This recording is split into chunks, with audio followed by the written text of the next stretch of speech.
luz en las horas de fuego. Na, na, na, na, na, na, na, na, na, na, na.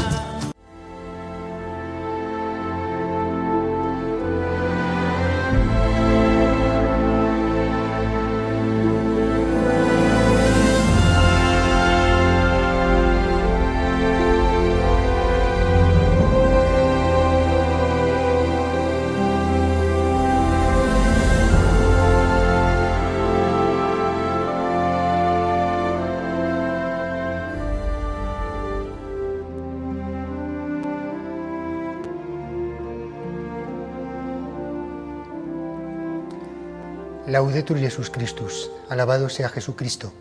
Queridos amigos de María Visión, reciban este cordial saludo del Padre Álvaro de María, de los misioneros siervos de los pobres del tercer mundo, misionero en Perú, y me han pedido que, aprovechando un paso por aquí, por María Visión, les dirija un par de programas sobre las obras de misericordia. Voy a servirme como texto base de un documento del Pontificio Consejo para la Promoción de la Nueva Evangelización, titulado precisamente Las obras de misericordia corporales y espirituales. Y lógicamente el texto bíblico de referencia, particularmente central, es Mateo 25. Creo que es de los textos que tenemos que tener siempre bien en mente, porque sobre todo en ello vamos a ser juzgados. Les dejo para su tiempo que lo mediten. Tuve hambre, tuve sed, estuve desnudo, fui forastero, en prisión. Cada vez que lo hicisteis o lo dejasteis de hacer con uno de estos mis hermanos, lo hicisteis o lo dejasteis de hacer conmigo. Madre Teresa de Calcuta decía que el Evangelio se puede reducir a 5 palabras: lo habéis hecho a mí. Es la caridad del Evangelio, el amor de Jesucristo, y al mismo tiempo el motivo por el que vamos a ser juzgados.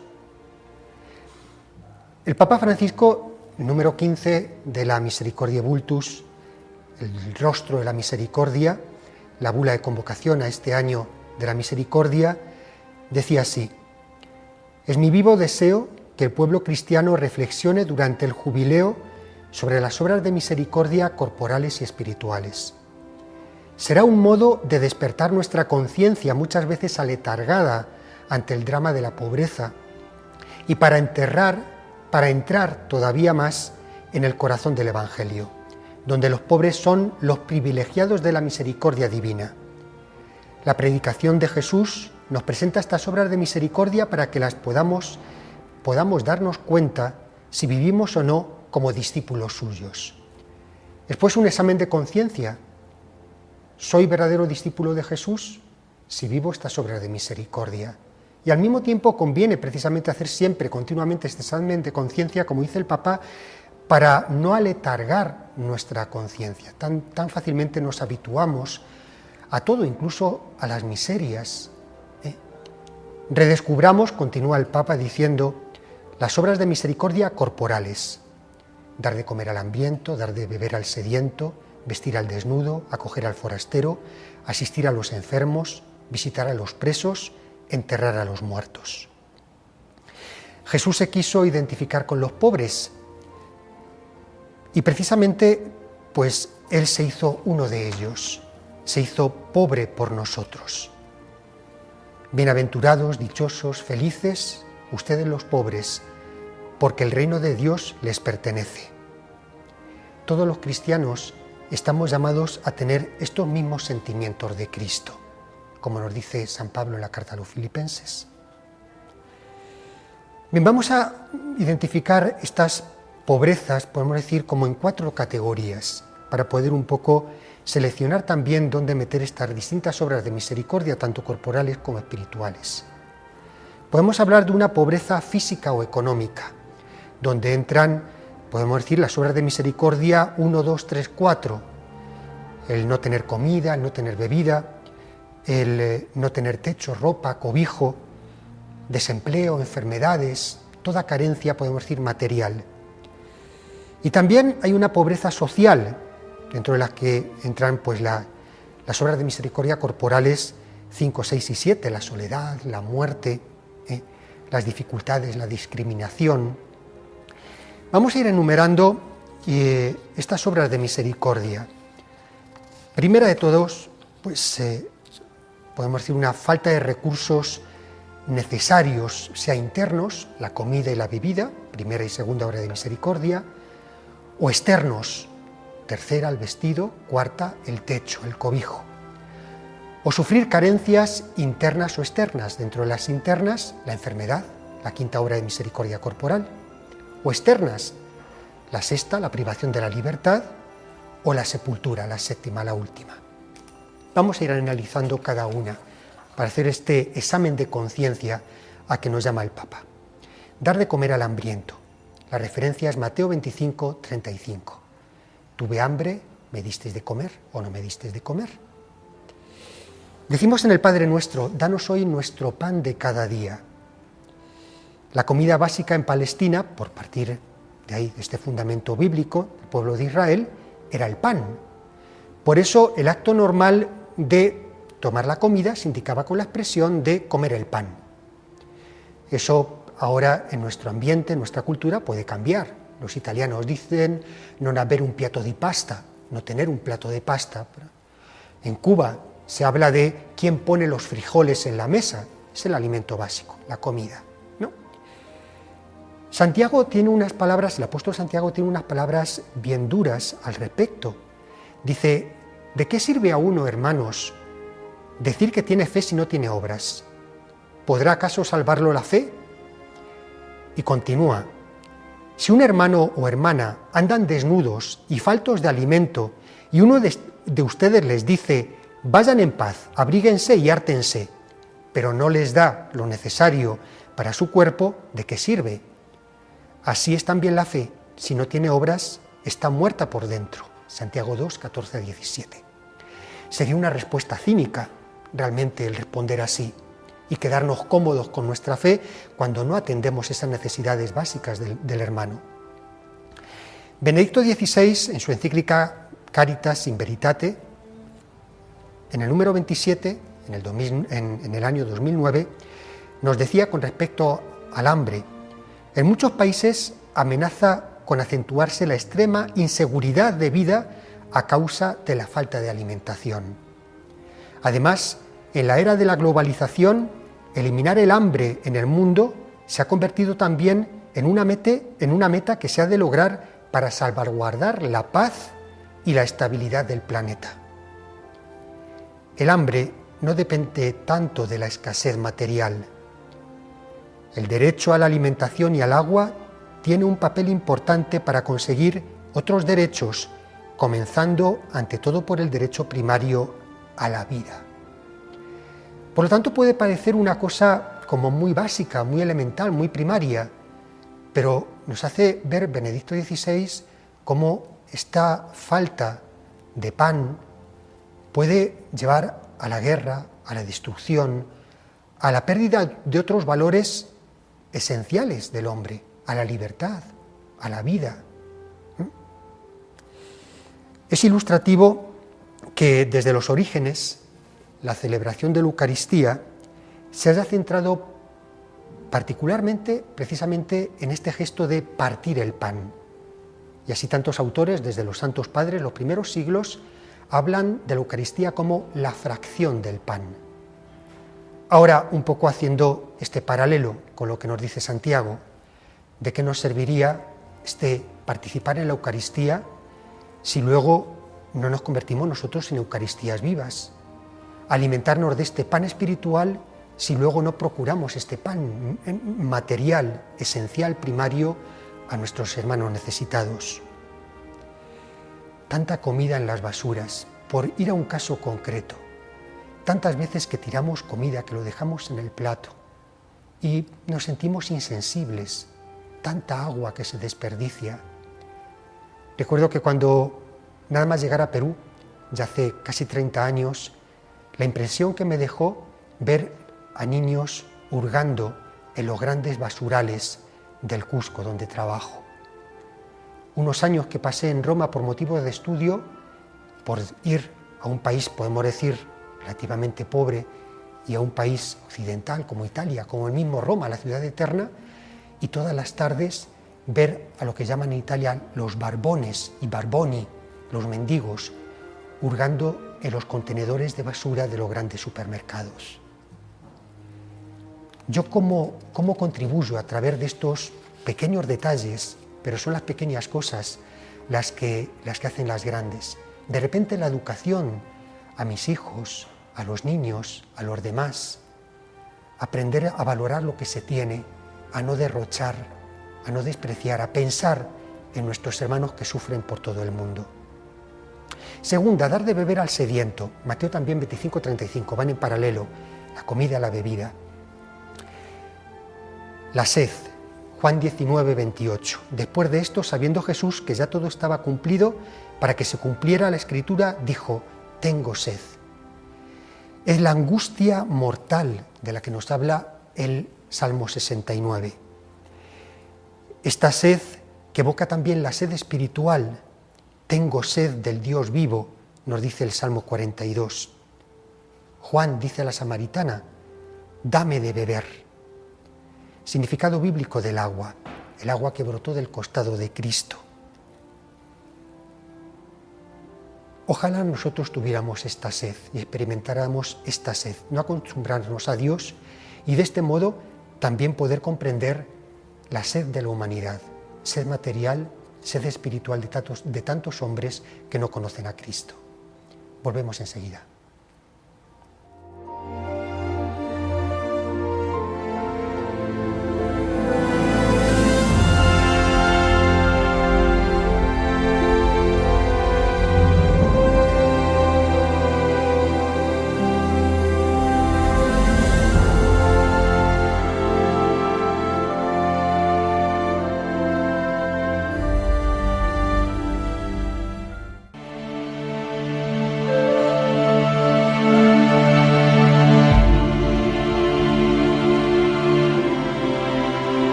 El libro del Apocalipsis nos habla con una fórmula de liberación en los términos del agua.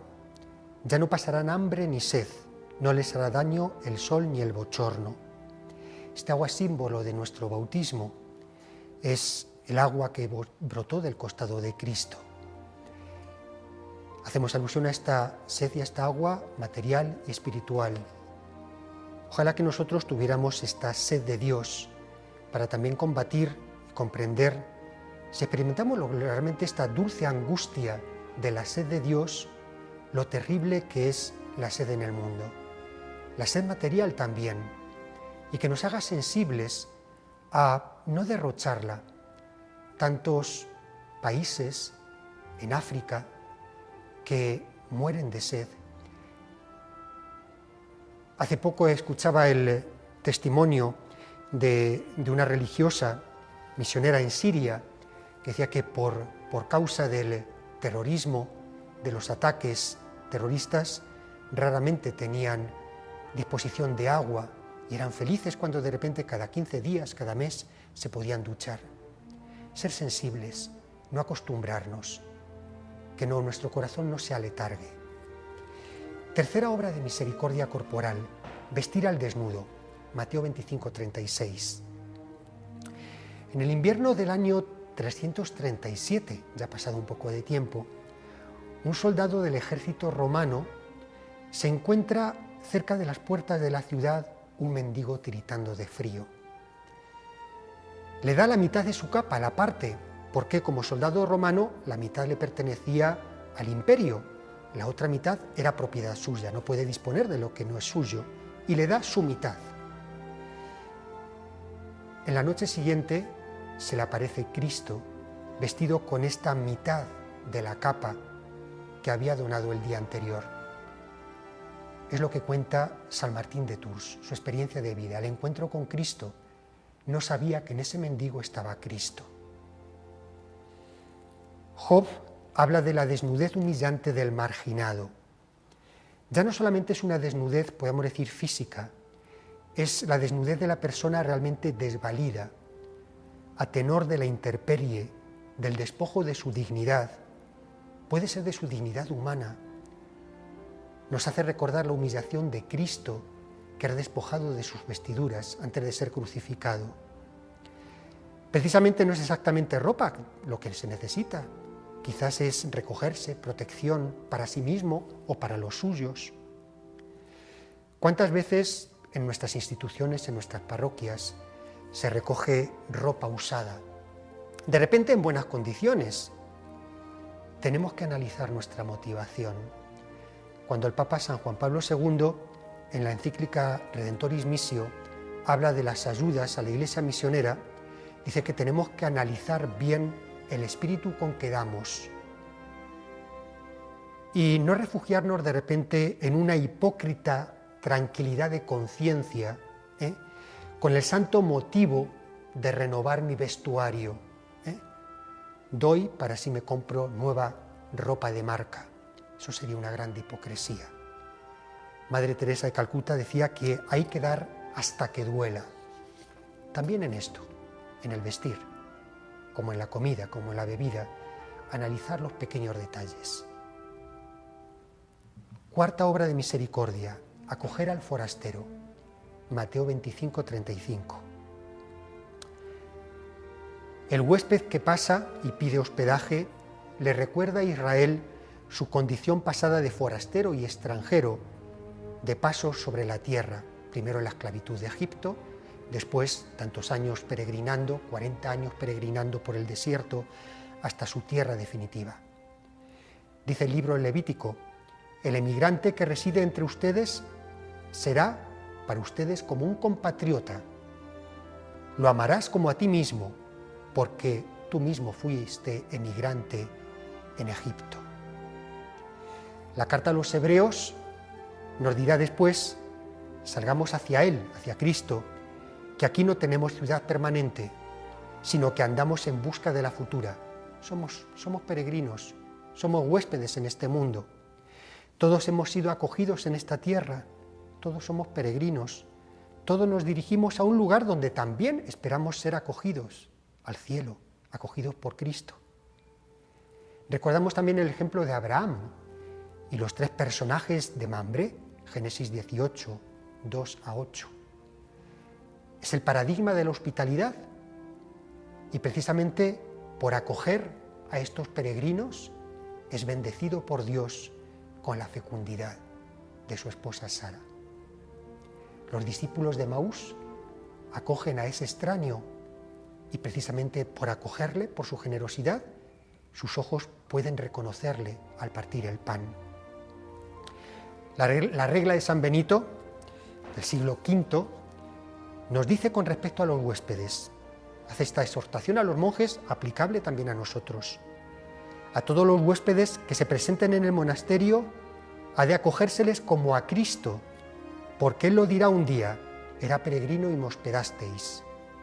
Y acaba diciendo: se adore a Cristo que es acogido en ellos. regla de San Benito número 53. Les aconsejo, un poco así como anecdótico, no sé si habrán visto una película de hace pocos años, protagonizada por Sandra Bullock, titulada en español Un sueño posible.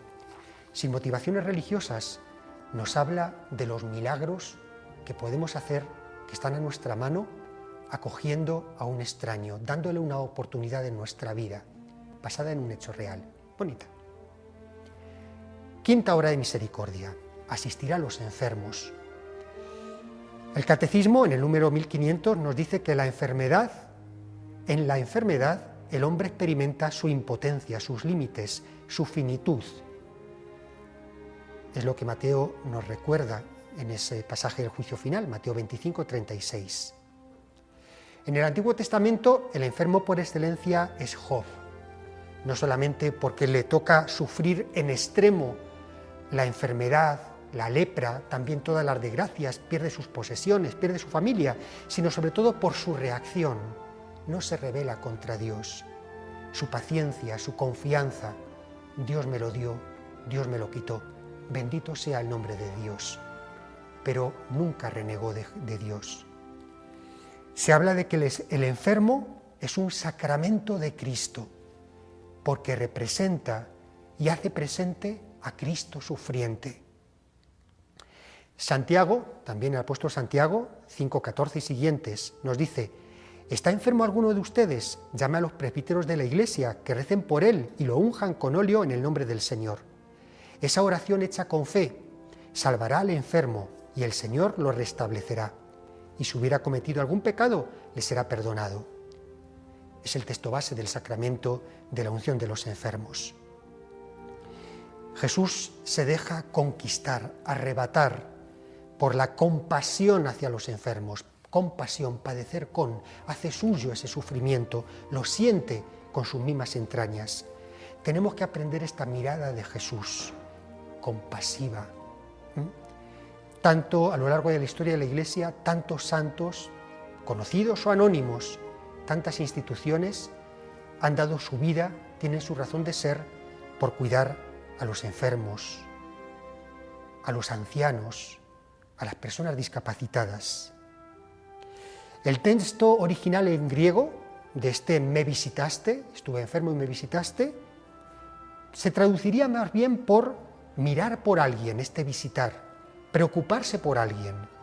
Por lo tanto, estaba enfermo y te preocupaste por mí, me cuidaste, te ocupaste de mis cosas, no me abandonaste a mi suerte. Tenemos el icono del buen samaritano, junto con el Padre misericordioso del Hijo pródigo, podemos decir, es el segundo gran icono del Evangelio que nos presenta esta misericordia. ¿Cómo? Asistiendo al que estaba maltrecho, moribundo, se implica, se compromete. Sexta, visitar a los presos, Mateo 25, 36. La privación de la libertad. Podemos decir que el segundo gran don de Dios después del mismo don de la vida. La Escritura nos habla, Isaías 61:1, proclamar la amnistía a los cautivos, que San Lucas recoge, proclamar a los cautivos la libertad. Los Hechos de los Apóstoles 13:3 nos dicen, nos encomiendan: acuérdense de los presos como si ustedes mismos estuvieran presos con ellos, hacer nuestros los sufrimientos de los otros. Mientras Pedro estaba en la cárcel, nos dice los mismos Hechos de los Apóstoles, mientras estaba en la cárcel bien custodiado, la Iglesia oraba a Dios insistentemente por él. Y San Pablo, en Filipenses, agradece la proximidad de la Iglesia de Filipos durante su detención, así como las ayudas recibidas. Por tanto, esta oración, esta atención, no solamente por los presos, una pastoral, una atención presidiaria, tiene que tener también en cuenta muy particularmente a los familiares de los presos, que sufren esta ausencia física, con todas las consecuencias. De repente incluso eso lleva a esa carencia también económica, porque no pueden tener el sustento debido al trabajo o tantas otras cosas. Esta atención material, emocional, cercana a los familiares. Hay también, a modo anecdótico si quieren, y como lectura complementaria, un bonito libro, se lee de pasada, Un mensajero en la noche, de María Vallejo Nájera. Nos habla de un caso real, novelado, de un preso, como en el encuentro con Dios, a través de su ángel de la guarda, se llega a convertir. Por último, enterrar a los muertos. Esto no forma parte del pasaje de Mateo 25, sino del libro de Tobías. En Israel, ser privado de la sepultura es el peor de los desprecios. Bueno, pues igualmente, Tobías nos habla de que entre todas sus obras buenas, después de dar de comer al hambriento y dar la ropa al desnudo, si veía un cadáver en la calle, lo enterraba. Santo Tomás de Aquino nos dice que debemos tener afecto a los difuntos, aún después de muertos, y por eso son loados Tobías y los discípulos que sepultan a Jesús en su tumba. Un último punto, el tema de la incineración, que algunos de repente se cuestionan. Bien, la Iglesia no lo promociona, podemos decir que lo acepta, pero siempre con la motivación que tiene que estar en nuestras obras, mientras no haya sido elegida por motivaciones expresamente anticristianas, por desprecio a la Iglesia o desprecio al propio cuerpo. Sobre todo, con nuestra oración, acompañemos a nuestros hermanos y en la medida de todas nuestras posibilidades tengamos esta preocupación por atenderlos en esas necesidades primarias que ellos pueden presentar a nosotros. Jesús ahora no tiene manos, no tiene pies, no tiene boca, tiene nuestro cuerpo, tiene nuestra vida para poder seguir socorriendo a nuestros hermanos necesitados en los que Él se hace presente.